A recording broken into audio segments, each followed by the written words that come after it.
Olá, crianças! Vamos para mais uma aula de redação. Hoje a tia vai falar sobre correção e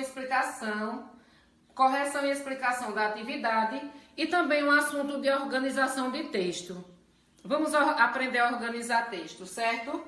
Tia vai ler um texto para vocês e vai falar sobre o que é um personagem narrador e um personagem observador.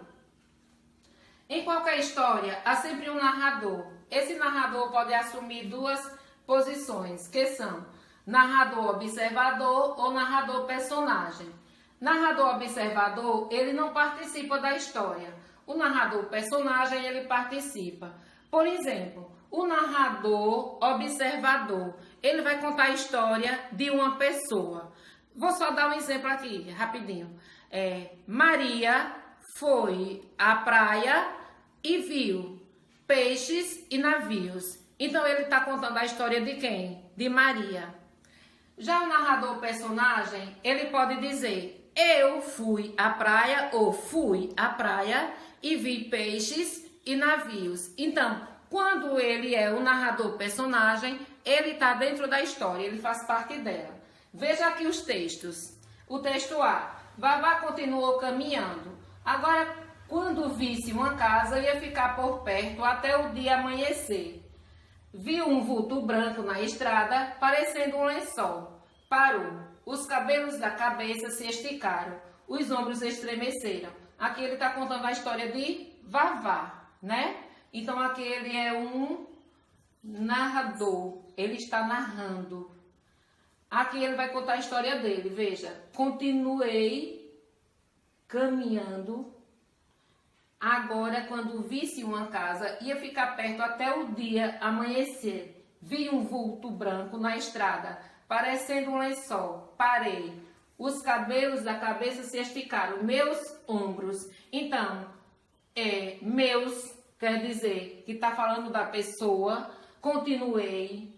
Agora, quando visse uma casa, ia ficar perto. Então, dá a entender que ele está dentro da história, certo? Vamos para a atividade. Na atividade, com base no que você observou nessas duas maneiras de contar a história, explique qual a diferença entre o narrador observador e o narrador personagem. Tia falou na explicação, né? Qual é a diferença de um para o outro? A diferença é que o narrador observador, ele não participa da história, enquanto o narrador personagem, ele participa da história. Segunda questão. O medo de Vavá ao ver o vulto se manifesta no corpo. Comprove isso com frases do texto. Aí no texto está falando o quê? Os cabelos da cabeça se esticaram, os membros estremeceram. Então, é uma manifestação do corpo.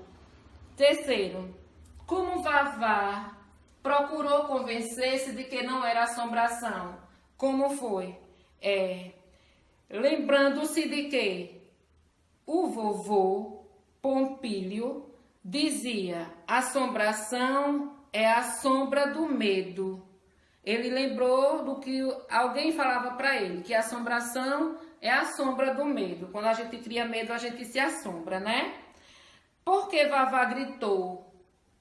Por que Vavá gritou? Bicho! Ele gritou por quê? Porque estava com medo e levou um susto. Ele estava com medo e levou um susto. Quinta questão. Depois que viu o vulto era uma vaca, o garoto chegou a duas conclusões. Quais? Quais foram as conclusões que ele chegou? Primeiro, se havia uma vaca por ali, devia haver uma casa também. A primeira conclusão. A outra. Então, onça nenhuma devia estar andando por perto. Aí é a resposta da quinta questão.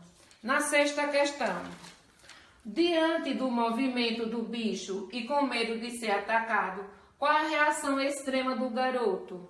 Qual foi a reação? Suplicou: me valha, meu São Jesus da Lapa. Agora crie um texto que você seja o personagem. Gente, vocês vão criar um texto que vocês são o personagem. Certo? Um texto que fale sobre uma festa que vocês foram ou um acontecimento importante que vocês estavam nele. certo? Eu espero que vocês tenham entendido o que é a criação do texto, a organização e também o que são os dois tipos de personagens. Tchau, até a próxima aula.